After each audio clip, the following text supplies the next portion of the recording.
Shalom untuk semua teman-teman Youth GAB Miracle Center. Pada hari Minggu ini kita akan sama-sama beribadah meskipun melalui online YouTube. Kita percaya Tuhan tetap boleh kita tinggikan, kita muliakan, dan kita sebentar juga akan mendengarkan kebenaran firman Tuhan. Kita buka dengan doa. Terima kasih Tuhan buat hari ini, kalau kami masih boleh diberi kesempatan untuk sama-sama mendengarkan kebenaran firman-Mu, biar Tuhan urapi setiap kami, baik hamba-Mu juga setiap jemaat yang mendengarkan kebenaran firman ini, biar setiap firman Tuhan yang boleh kami belajar bersama-sama boleh memberkati setiap kehidupan kami, sehingga setiap kehidupan kami itu boleh dituntun oleh firman-Mu. Urapi hamba-Mu, urapi setiap kami, Roh Kudus, sehingga kami tidak hanya menjadi pendengar, tapi kami boleh menjadi pelaku firman-Mu. Di dalam nama Yesus kami berdoa, haleluya, amin. Shalom teman-teman semuanya. Di saat-saat yang seperti ini, mulai dari awal pandemi sampai hari ini, sebenarnya banyak hal positif juga yang boleh terjadi buat kita semua ya. Kalau di awal-awal pandemi begitu banyak kesempatan waktu, karena waktu itu kita yang kerja WFH ya kan, yang sekolah masih online school. Jadi begitu banyak waktu, termasuk saya, waktu itu saya isi untuk nonton YouTube ya kan. Selain saya melihat mungkin berita, podcast yang di luar sana, tentunya juga yang saya saksikan, yang saya lihat di YouTube, firman Tuhan ya kan. Karena begitu banyak di YouTube channel-channel rohani Kristen, para hamba-hamba Tuhan semua mulai awal pandemi sampai sekarang berlomba membuat channel YouTube.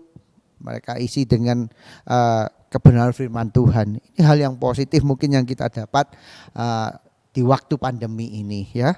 Dan saya yakin teman-teman juga menyaksikan banyak firman Tuhan, maksudnya menonton, mendengar firman Tuhan melalui YouTube, baik itu firman ibadah, firman Tuhan ataupun seminar tentang firman Tuhan, pembahasan tentang firman Tuhan. Kita bisa lihat itu baik di YouTube, di Instagram, di TikTok, di Facebook, semuanya.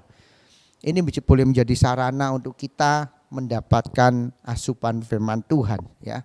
Nah, saya juga mungkin lihat teman-teman juga seperti itu ya. Semoga yang kita buka sebagian besar dari sosmed adalah firman Tuhan. Tapi setelah sekian lama ini kita mendapatkan asupan yang baik daripada firman Tuhan, dan belakang-belakang ini kita juga sudah mulai ibadah onsite. Ternyata teman-teman juga tetap ya antusias untuk beribadah. Kalau ini terpending sedikit karena ada Omikron. Ini kabarnya minggu depan, awal Maret kita bisa ibadah onsite lagi. Tapi saya percaya antusias dari teman-teman haus akan firman Tuhan itu begitu luar biasa ya, sampai ada beberapa teman yang mungkin dari gereja GAB nanti ke gereja A, B, C, puji Tuhan lah ya, asal gerejanya bukan gereja sesat aja. Nah, tapi yang paling penting, apakah ketika kita sudah mendapatkan asupan firman Tuhan yang begitu banyak, mendengar kebenaran firman Tuhan yang begitu banyak, adakah perubahan dalam kehidupan kita ya? Apakah kita melakukan apa yang sudah kita dengar itu? Ini yang menjadi hal yang penting ya. Oleh sebab itu kita mau belajar firman Tuhan sama-sama. Kita buka di Yakobus pasalnya yang pertama, ayat yang ke-22 sampai yang ke-24. Yakobus 1 ayat 22 sampai yang ke-24. Saya akan bacakan ya. Ayat yang ke-22. Tetapi hendaklah kamu menjadi pelaku firman dan bukan hanya pendengar saja. Sebab jika demikian kamu menipu diri sendiri. Sebab jika seorang hanya mendengar firman saja dan tidak melakukannya, ia adalah seumpama seorang yang sedang mengamat-amati mukanya yang sebenarnya di depan cermin. Baru saja ia memandang dirinya, ia sudah pergi atau ia segera lupa bagaimana rupanya. Ya, saya akan bacakan dari terjemahan TSI ya. Mungkin ayat yang ke-22 dari Alkitab TSI. Pengertiannya mungkin lebih mudah untuk kita tangkap. Di ayat yang ke-22 Alkitab TSI berkata seperti ini. Terjemahan sederhana Indonesia. Tetapi hendaklah kita menjadi pelaku firman-Nya. Janganlah kita menipu diri kita sendiri dengan berpikir, bagi saya mendengar firman-Nya saja sudah cukup ya. Mungkin lebih gampang untuk kita cerna. Bagaimana sebagian banyak orang tanpa disadari mereka itu berpikir dengar firman aja sudah cukup. Ini bukan keluar dari mulut mereka enggak, tapi reaksi setelah mendengar firman itu menggambarkan seperti itu. Mendengar firman saja sudah cukup. Dan firman Tuhan berkata, kalau kamu bertingkah seperti itu, kamu itu menipu dirimu sendiri. Ya. Yakobus menuliskan surat ini khususnya kepada jemaat Kristen Yahudi ya, dan latar belakang dari jemaat Kristen Yahudi pastilah mereka orang-orang yang orang Yahudi yang mempunyai latar belakang kepercayaan yang memegang Taurat sangat teguh ya. Dan kita tahu orang Yahudi pada zaman itu adalah mereka orang-orang yang suka mempelajari kitab Taurat itu sungguh-sungguh.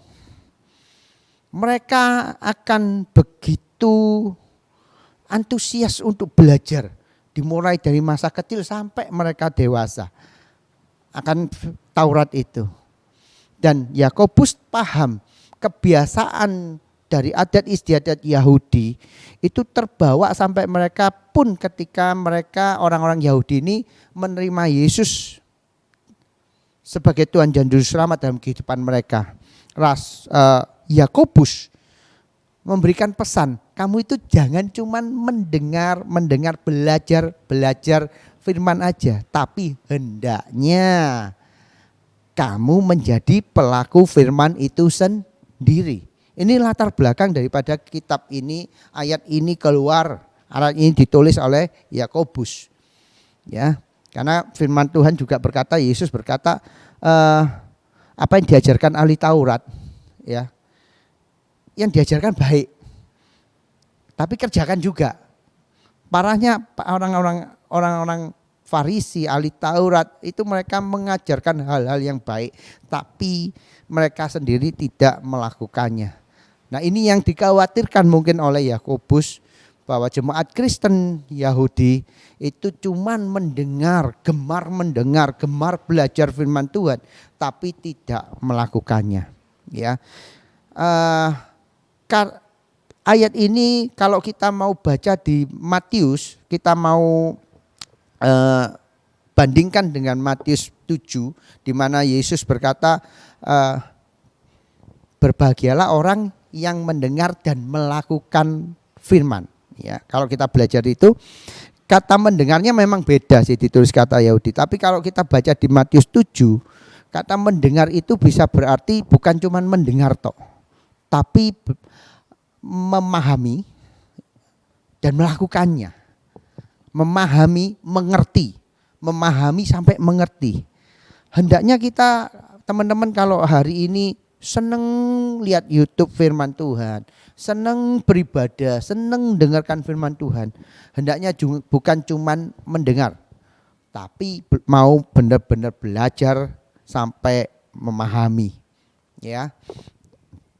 Nah, kalau kitab ini berkata, tetapi hendaknya kamu menjadi pelaku firman dan bukan hanya pendengar saja. Mungkin akan ada sebuah pertanyaan, berarti lebih penting mendengar atau melakukan? Kita tidak usah milih di antara satu atau dua, di antara mendengar atau melakukan, karena semuanya penting. Kita tidak akan bisa melakukan firman Tuhan tanpa kita mendengar firman itu sendiri tanpa kita memahami. Tapi demikian juga tidak bisa kita cuman mendengar saja tanpa melakukannya. Dua-duanya penting, oleh sebab itu ketika kita melihat hari-hari ini teman-teman youth senang banget belajar kebenaran firman Tuhan, puji Tuhan. Ini step pertamanya, step keduanya ayo sama-sama kita menjadi pelaku firman ya. Nah, akan ada pertanyaan seperti ini buat kita semua, kenapa kita harus mendengarkan firman Tuhan ya. Kita sama-sama buka di 2 Timotius 3 ayat yang ke-16. 2 Timotius 3 ayat yang ke-16. Berkata seperti ini.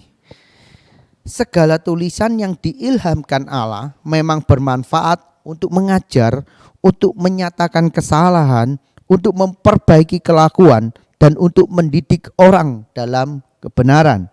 Saya ulangi, segala tulisan yang diilhamkan Allah memang bermanfaat untuk mengajar, untuk menyatakan kesalahan, untuk memperbaiki kelakuan, dan untuk mendidik orang dalam kebenaran. Ya, kenapa kita harus mendengarkan firman Tuhan? Kenapa kita harus memahami firman Tuhan? Kenapa kita harus benar-benar mengerti kebenaran firman Tuhan? Kenapa kita harus belajar kebenaran firman Tuhan? Ya, 2 Timotius, Rasul Paulus berkata, untuk mengajar, untuk menyatakan kesalahan, untuk memperbaiki kelakuan, untuk mendidik dalam kebenaran. Ya. Untuk melakukan firman Tuhan, kita harus belajar firman Tuhan itu sendiri. Ketika saya mendapatkan perintah, Budi, ayo kamu jual ini handphone ke NTT. Di NTT orang jualan handphone masih sedikit, sana jual handphone. Saya harus belajar handphone ini tipe apa, kelebihannya apa, kekurangannya apa, menu-menunya gimana, dimensinya berapa, harganya berapa, daya tahan baterainya berapa. Baru saya berangkat, saya jual. Demikian juga hidup. Tuhan suruh apa kalau kita tidak belajar? Ini adalah manual booknya kita untuk kita bertindak, ya, untuk kita melakukan firman. Ya, ini yang kita lakukan. Ya, untuk menyatakan kesalahan. Kadang kita ini hidup tidak sadar kalau apa yang kita lakukan itu keliru. Kadang berbuat baik, menolong orang itu baik. Tapi ketika kita menolong orang yang tidak mau lagi berusaha dan dia cuman hidupnya menggantungkan pada uluran tangan kita saja, padahal fisiknya masih mampu untuk bekerja, maka perbuatan baik yang menurut kita baik menolong dia, sebenarnya itu ada sebuah kesalahan. Nah, melalui kebenaran firman Tuhan akan disingkapkan kehidupan kita yang kadang kita nggak sadar itu keliru. Tuhan akan tunjukkan melalui firman-Nya, ya. Memperbaiki kelakuan. Kadang kita nggak tahu bahwa banyak apa yang sudah kita lakukan, perbuat itu kadang menyakiti hatinya Tuhan. Kadang itu bertentangan dengan firman Tuhan. Ketika kita belajar kebenaran firman Tuhan, kita tahu, oh ternyata itu keliru yang kita perbuat. Oh ternyata yang kita perbuat ini salah. Ya. Dan mendidik dalam kebenaran. Pada akhirnya firman Tuhan itu mengarahkan kita pada direction yang tepat. Ya. Saya teringat dengan seorang pegolf terkenal namanya Tiger Woods. Ya. Tiger Woods ini satu kali diwawancarai oleh wartawan, dia bertanya, Tiger Woods kamu ini kan pegolf nomor 1 di dunia. Waktu itu pegolf nomor 1 di dunia itu Tiger Woods. Wartawan ini bertanya, tapi kenapa kamu masih memelihara banyak pelatih? Padahal kamu ini udah nomor 1 di dunia. Terus Tiger Woods-nya berkata seperti ini, saya memerlukan banyak pelatih atau coaching kalau zaman sekarang ya. Saya memerlukan banyak coach dalam dunia yang saya geluti. sebagai seorang pegolf. Kenapa kata wartawan? Ketika saya berlatih, sehari-hari kerjaan saya berlatih golf. Harus ada yang melihat, harus ada yang mengamati posisi memegang stick saya itu masih benar enggak? Posisi badan saya benar enggak? Terus bagaimana ayunan saya itu benar enggak? Dia ngomong. Harus ada yang mengamati. Kalau posisi saya keliru sedikit aja, para coaching saya akan langsung memberikan masukan. Kamu keliru, kurang miring, kurang tegak, kurang apa. Oh ayunanmu kekencengan, oh ayunanmu terlalu pelan, tidak ada tenaganya. Semua itu akan diberikan oleh para pelatih saya yang banyak itu. Sehingga semakin hari dia ngomong, saya akan menekan kesalahan saya seminimal mungkin dan saya akan menjadi sempurna pada akhirnya menjadi pegolf nomor 1. Kadang kehidupan kita itu seperti itu loh. Kita merasa bahwa kita ini sudah tangguh, apa yang kita lakukan ini sudah benar. Tapi ketika dihadapkan oleh firman Tuhan, ternyata banyak pengertian kita yang kita dapat dari dunia itu ternyata tidak sesuai dengan kebenaran firman Tuhan. Apa yang kita lakukan sehari-hari kadang itu tidak sesuai dengan apa yang Tuhan mau. Itu sebabnya kenapa kita harus mendengar firman Tuhan. Kenapa kita harus belajar, kita harus memahami sungguh-sungguh akan kebenaran firman Tuhan. Ya.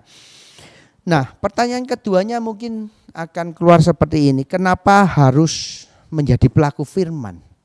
Yakobus berkata tadi di ayat yang ke-22, tetapi hendaknya kamu menjadi pelaku firman, bukan hanya pendengar. Bukan berarti pendengar tidak penting, penting. Tapi jangan berhenti sampai di pendengar. Kita tahu tadi kenapa kita harus mendengarkan firman Tuhan, supaya kita dapat mempelajari apa yang sudah kita lakukan ini sehari-hari, ini sudah sesuai dengan kebenaran firman Tuhan enggak? Kalau kita sudah dapati hidup kita ini sudah sesuai, kita dapati, kita mengerti, kita pahami firman Tuhan, kita harus melakukannya. Dan kenapa kita harus menjadi pelaku firman?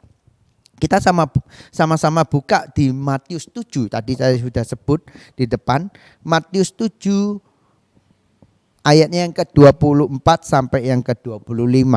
Matius pasal 7 ayat yang ke-24 sampai yang ke-25. Ya. Kenapa kita harus menjadi pelaku firman? Ya. Matius 7 ayat 24 berkata seperti ini. Setiap orang yang mendengar perkataanku ini dan melakukannya, ia sama dengan orang yang bijaksana yang mendirikan rumahnya di atas batu. Yang ke-25, kemudian turunlah hujan dan datanglah banjir. Lalu angin melanda rumah itu, tetapi rumah itu tidak rubuh sebab didirikan di atas batu. Ya. Kenapa kita harus melakukan firman Tuhan? Kenapa kita harus menjadi pelaku firman? Matius 7 ayat 24 berkata seperti itu. Karena Tuhan itu nyuruh kita menjadi pelaku firman, dengan melakukan firman kita disebut orang yang bijaksana. Ya, orang yang bijaksana ini mempunyai arti orang yang dapat mengambil sikap yang benar pada situasi apapun yang dia hadapi. Ya. Ketika kita belajar firman Tuhan, kita mengerti firman Tuhan, kita mendengar firman Tuhan baik-baik. Dalam keadaan dunia yang seperti ini, yang memiliki banyak pilihan, banyak tekanan, banyak masalah terjadi dalam kehidupan kita. Ketika kita menjadi pelaku firman, kita melakukan firman, kebenaran firman itu, kita akan menjadi orang yang bijaksana. Kita bisa menentukan hal yang tepat sesuai dengan kebenaran firman Tuhan. Ya. Itu arti kata bijaksana. Tapi pada bahasa aslinya ternyata kata bijaksana itu berarti berpikiran sehat. Ya. Berpikiran sehat sesuai dengan apa? Tentunya sesuai dengan firman Tuhan itu sendiri. Banyak hal ketika kita menghadapi situasi yang sulit hari-hari ini. Buat anak muda mungkin saya harus putuskan cewek atau cowok saya. Atau saya lanjut berpacaran dengan dia. Tapi saya harus meninggalkan Tuhan Yesus. Saya harus berganti iman. Di saat-saat seperti ini harusnya tanpa Anda mengambil waktu untuk berdoa, tanpa Anda harus merenung, ketika Anda memahami kebenaran firman Tuhan, Anda akan melakukan hal yang bijaksana. Menghadapi situasi seperti itu, Anda pasti memberikan keputusan dengan pikiran yang sehat, yang sesuai dengan kebenaran firman Tuhan. Otomatis kok. Anda akan pertahankan iman Anda akan tinggalkan pasangan hidup yang belum tentu daripada Tuhan itu sendiri. Ya. Nah, yang kedua, kenapa kita harus menjadi pelaku firman? Di ayat yang ke-25 tadi dikatakan, kemudian di Matius 7 ayat 25 ya. Kemudian turunlah hujan dan datanglah banjir, lalu angin melanda rumah itu, tetapi rumah itu tidak roboh sebab didirikan di atas batu. Ketika kita menjadi pelaku firman, kita memiliki dasar hidup yang kokoh. Ya. Ketika kita menjadi pelaku firman, kita ini memiliki dasar hidup yang kokoh. Ya. Kalau kita baca Matius 7 ayat yang ke-24 sampai yang ke-27 kalau nggak salah, nanti akan kita akan kita dapatkan dua reaksi yang berbeda ketika ada dua bagian golongan orang, mereka sama-sama mendengar firman yang sama daripada Yesus. Matius 7 adalah penutup dari rangkaian khotbah Tuhan Yesus di atas bukit. Pengajaran yang begitu banyak, padat banget diajarkan kepada banyak orang yang mendengar oleh Yesus sendiri pada waktu itu. Di penutupnya di ayat yang di pasal yang ke-7 tadi, Tuhan Yesus memberikan pesan. Berbahagialah orang yang mendengar, sama-sama mendengar nih, tapi melakukannya. Mereka akan disebutkan orang yang bijaksana. Ya kan? Yang satunya lagi nanti, tapi yang mendengar dan tidak melakukannya akan dikatakan orang yang bodoh. Karena setiap orang yang mendengar, yang melakukan ataupun tidak melakukannya akan sama-sama mendapatkan hujan, banjir, dan angin besar dalam kehidupan mereka. Dan Tuhan menganalogikannya dengan orang yang membangun bangunan rumahnya. Yang bodoh dianalogikan Tuhan seperti orang yang membangun rumah dengan dasar pasir. Dan yang bijaksana itu seperti orang yang membangun rumah dengan dasar batu karang yang kokoh.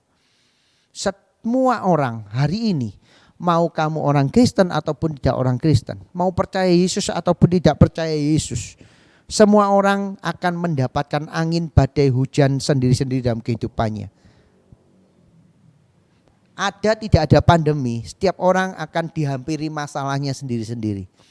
Entah itu masalah dalam studimu, dalam usaha pekerjaanmu, dalam keluargamu, masalah dengan saudaramu, dengan orang tuamu, dengan siapapun, pasti ada. Atau masalah kesehatan. Setiap orang pasti punya masalahnya sendiri-sendiri. Tapi ketika kita menjadi pelaku firman, ada hujan, ada angin, ada badai yang besar dalam kehidupanmu, ada masalah yang luar biasa terjadi dalam kehidupanmu, hidupmu akan tetap kokoh berdiri dengan dasar yang kuat, yaitu Yesus Kristus sendiri. Rumah kehidupanmu tidak akan roboh. Rumah kehidupanmu tetap berdiri kokoh karena kamu dasari kehidupanmu oleh firman Tuhan yang kamu dengar tadi dan kamu melakukannya. Kenapa kita harus menjadi pelaku firman? Yang kedua, karena dengan melakukan firman Tuhan, kamu sedang membangun dasar kehidupan yang kokoh buat kehidupanmu sendiri. Yang ketiga, ayat yang ke-25 kita kembali ke Yakobus 1 ayat yang ke-25. Berkata seperti ini, tetapi barang siapa meneliti hukum yang sempurna, yaitu hukum yang memerdekakan orang, dan ia bertekun di dalamnya, Jadi bukan hanya mendengar untuk melupakannya, tetapi sungguh-sungguh melakukannya, ia akan berbahagia oleh perbuatannya. Ya, ketika kamu dihadapkan, ini aku harus putus dengan pacarku ini, atau aku harus meninggalkan Yesus. Dan ketika kamu akhirnya memutuskan untuk berpisah dengan pacarmu, kamu pegang Yesus dalam kehidupanmu, kamu akan melakukan itu dengan berbahagia pada hasil akhirnya. Ya, kadang kita memiliki banyak pilihan dalam kehidupan ini, di mana kita harus memilih antara terang dan gelap, yang baik dan tidak baik, yang sesuai dengan firman Tuhan dan tidak sesuai dengan firman Tuhan. Kehidupan kita akan selalu dihadapkan dengan pilihan-pilihan yang seperti itu. Dua pilihan yang sesuai dengan firman ataupun tidak. Tapi ketika kita menjadi pelaku firman yang benar dan kita melakukan tindakan yang benar sesuai dengan firman yang kita dengar, kita akan melakukannya dan mendapatkan hasilnya dengan kebahagiaan. Kita tidak akan pernah menyesali apa yang kita perbuat. Karena yang kita perbuat itu dasarnya firman Tuhan. Nah, firman Tuhan tadi berkata seperti ini. Seberapa banyak kadang kita ini menjadi orang yang berat hati ketika ada tantangan untuk menjadi pelaku firman. Ketika kita melakukan kebenaran firman. Zaman sekarang ini begitu banyak juga anak muda yang gemar mendengarkan firman Tuhan. Meskipun yang di luar sana mungkin teman-temanmu, saudaramu masih banyak yang keleleran ya, keluyuran, enggak jelas. Tapi faktanya juga banyak ketika ada ibadah youth di gereja-gereja sana, ibadah youth-nya penuh. Puji Tuhan, itu gambaran atau peristiwa atau kejadian yang menggembirakan, ya kan? Tapi seberapa banyak Yakobus memberikan gambaran orang yang seperti ini. Ketika dia berkaca, kan gambarannya Yakobus seperti ini. Sebab jika seorang hanya mendengar firman Tuhan saja, dan di ayat yang ke-23, sebab jika seorang hanya mendengar firman saja dan tidak melakukannya, ia adalah seumpama seorang yang sedang mengamati mukanya yang sebenarnya di depan cermin. Baru saja ia memandang dirinya, ia sudah pergi atau ia segera lupa bagaimana rupanya. Bagaimana pentingnya firman Tuhan di dalam kehidupan kita. Bagaimana pentingnya kita mendengar kebenaran firman Tuhan, kita memahami, kita belajar sungguh-sungguh kebenaran firman Tuhan. Karena firman Tuhan itu seperti cermin dalam kehidupan kita. Ketika kita berhadapan dengan cermin, kita tahu, oh rambut saya enggak rapi. Oh ini tadi saya makan mungkin ada kita habis makan sate nih ya kan. Biasanya sini ada garis bekas tusukannya sate. Kita tahu oh ada yang kotor. Kita berkaca full satu badan, oh ternyata sabuk saya enggak senter di tengah, agak miring ke kanan. Kita tahu dan kita memperbaiki segala sesuatunya agar kita ditampil di depan cermin itu sudah benar. Tapi berapa banyak orang yang ketika dia bercermin, oh ada bekasnya makan sate nih, biarin aja. Dan Anda keluar dari rumah dengan posisi sabuk yang menceng, rambut yang awut-awutan meskipun Anda sudah lihat itu di cermin. Apa reaksi orang yang melihat Anda seperti itu? Mereka banyak orang kan berbisik-bisik, itu orang kenapa sih? Enggak ada cermin kah di rumahnya? Itu orang gila kali. Akan ada sebuah suara-suara seperti itu. Dalam kehidupan yang sesungguhnya seperti itu pun benarnya kita enggak mau dikatakan seperti itu. Hari ini firman Tuhan berkata kita dihadapkan dengan cermin yang firman Tuhan itu sendiri. Apakah hidup kita sudah sesuai dengan firman Tuhan?